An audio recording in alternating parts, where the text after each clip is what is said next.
Hello there BookTube, how are you doing? Another month has come and gone, which means it's time for another wrap-up video and another MBR for November, what may be read, what I might be reading. And yeah, it's been a really good month, October. I've finished 6 books, which is, I think, just above average for me. I'm a bit of a slow reader, yeah, well, at least I'm quite proud of myself. Yeah, so I want to look at what I read, what I want to read, and then very quickly at the end I'm then just going to do a bit of analysis. I'm going to see how well I did with the books I said I was going to read for October. Yeah, and see whether my plans matched up to reality. So let's get straight into it. So the first book I finished, I believe, in October was Borges' Selected Poems. This is really good. It was another sort of angle to look at Borges' writing. It was a bit more personal. It felt almost like reading an autobiography at times, and you can just feel him meditating and kind of skirting around the themes that you find in his other writing time and time again. And yeah, you can tell he's kind of just mulling them over in a slightly different way in some of these. So yeah, it was really good, and yeah, I look forward to reading more and more of Borges' stuff. And next up was a book I read on my Kindle, which was The Awakening by Ezra Pound. I did a little review of this a couple of weeks ago, I think, and overall, yeah, I really enjoyed the book. I had a couple of quibbles with it, but none of that really changed my overall enjoyment of it. And then a book I wasn't really planning to read this month, which is Franz Kafka's The Metamorphosis. So it's just I don't know whether you class it as a long short story or as a little novella or something. But yeah, I really enjoyed it. Read it really quickly. Very, very moving, much more moving than I was expecting it to be. And yeah, I can remember in the first few pages. We have the setup. We have a little bit of interaction with Gregor's family and stuff like that. And I'm like, okay, this is our situation. How is that going to be sustained? How is that going to move forward into the story? Because I think if it's just going to stay the same, surely it would be boring. But yeah, it wasn't boring and actually quite moving by the end. Where am I putting these? There we go. And then another book I finished was Anthony Trollope's Sir Harry Hotspur of Humblethwaite, which was, yeah, again, a bit mixed for me. I found it quite slow to start off with, a little overly conversational for my taste. But then once there was actually some dialogue, and yeah, there are actually some kind of plot points actually happening. It was actually quite good, quite enjoyable on the whole. I think I only gave it 3 stars, but yeah, still a decent book, and yeah, a fun read.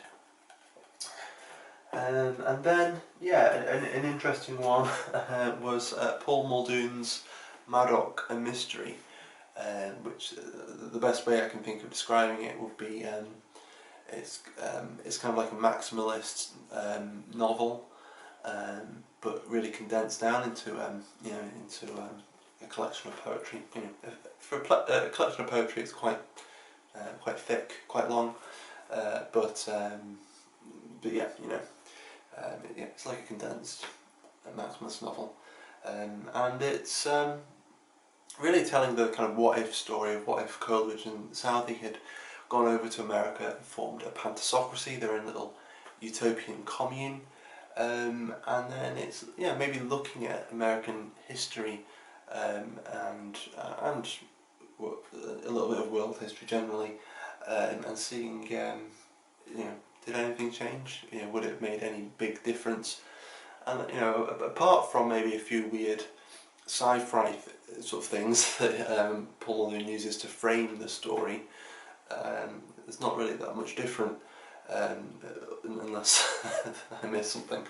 But I suppose the one thing I found that was kind of missing from this was that in some of his other poetry collections, and I've read 3 of his poetry collections before this, so there's a fairly recent one 1000 Things Worth Knowing. There's Hay from, I think, the sort of mid to late 90s, and the Annals of Chile, which are from, I think, the early 90s, or maybe like 96, from 1994, the Annals of Chile.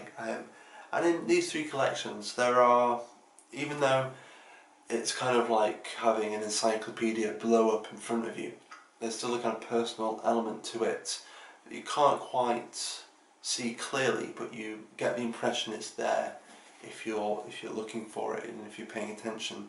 But you don't really get that in Maddox, because it's just this crazy, surreal thought experiment. And there's also really fun utopian stuff in it that at least I find interesting.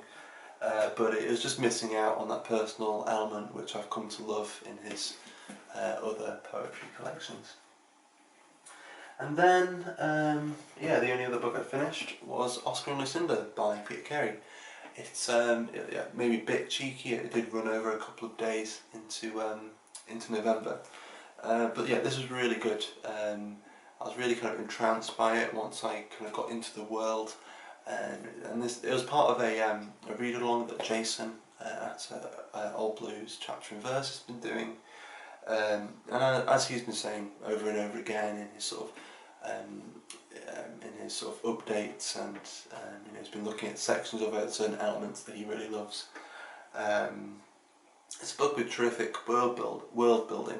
As soon as I open the page and read a few lines, I'm in the world of the novel, and the characters seem so real and fresh, and there's some really wonderful insights in here, it did have me really feeling for the characters in a way that some novels just don't get me feeling. So it was really good, and really very individualistic novel. I think it does just stand out. Definitely recommend. It was a 5-star for me. The ending destroyed me, but it was good. And then books I plan to read in November, a couple of which I've started. I started back in October. One of which is Ezra Pound's Selected Poems and Translations. Maybe nearly halfway through, because most of the back is notes, and I have been reading the notes as well, because otherwise it would just be impossible. But yeah, it's actually been quite fun. So some of his stuff I found a bit boring, to be honest, but now we're in the cantos, it's beginning to pick up again for me. It's been quite fun on the whole. And then another one I started in October and still going through is Surrealist Poetry in English. I gave it a little preview in my last Poetry Thursday video, and this has been really fun. So many poets that I would just never have encountered if it weren't for this little anthology, and some other poets that I've heard of but haven't read yet, which has been really good. And then with it being non-fiction November, there are a couple of sort of non-fiction things I want to try and get to. So one of which is Richard Heichlit's The Voyage of Sir Francis Drake Around the Whole Globe.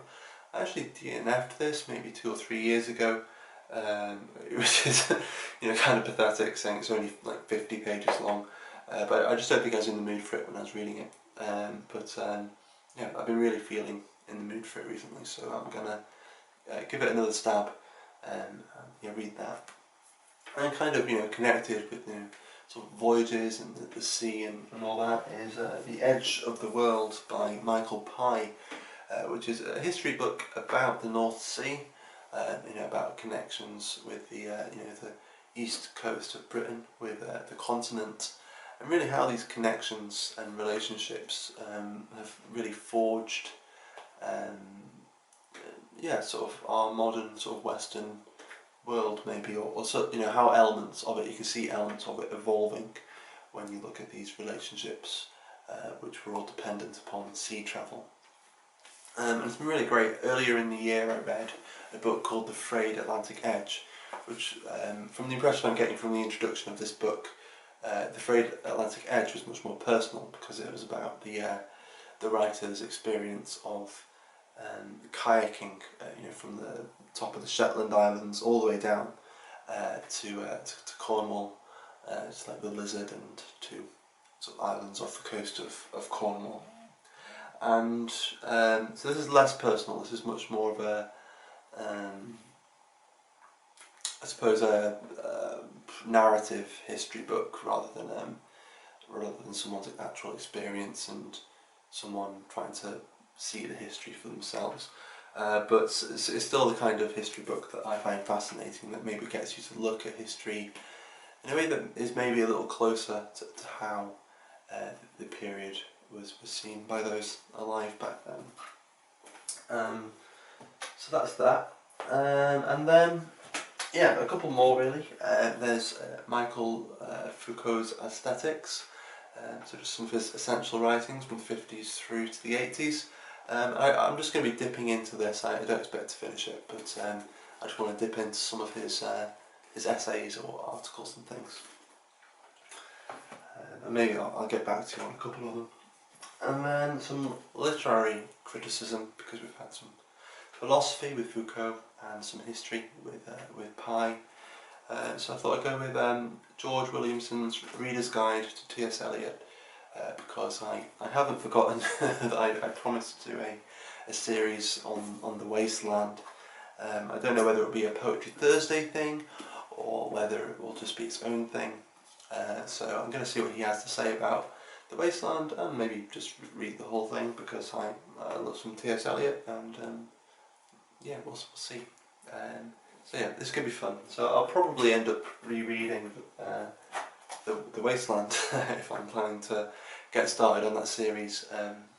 Yeah, I want to try and make it a little more in depth, so I'll probably have to do some writing, some planning to actually get it closer to what I want it to be.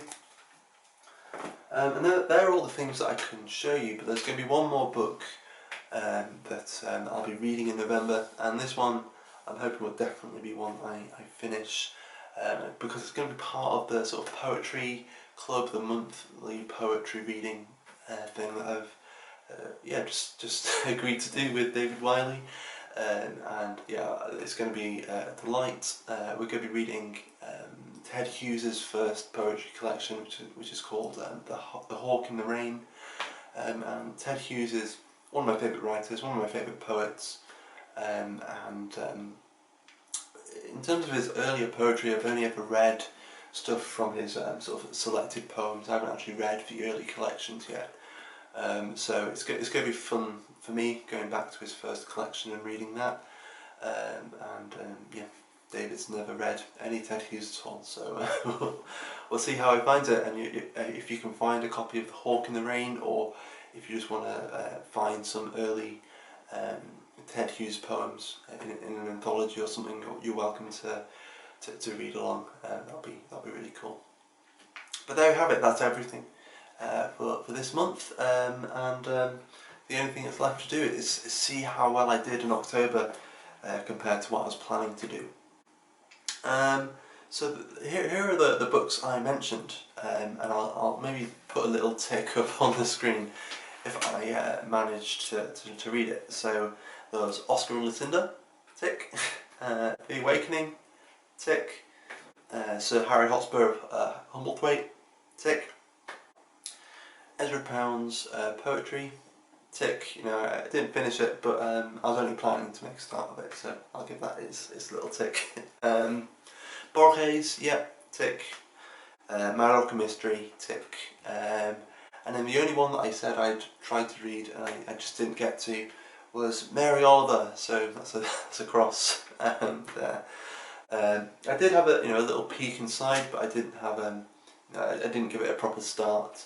I haven't put any effort into making any progress with Mary Oliver, so I might actually include. Let's just get it off the shelf for you. Yeah, I think I will include Mary Oliver's New and Selected Poems, Volume 1, in with November. Yeah, it might end up being pushed over in December, you never know, but we'll see how it goes. But there we have it. That wasn't too bad. And to say, I read the Metamorphosis, which, basically was like a substitute. That's yeah, a fairly good prediction. Maybe I'm overshooting it a bit for November, but we'll see how it goes. But yeah, there we have it. I hope you enjoyed, that you weren't bored too much by my ramblings, and I hope you're having a good day. I hope you have a great month, and I hope, yeah, whatever you're reading, I hope you're enjoying it. I'll see you soon in some other video. Bye bye.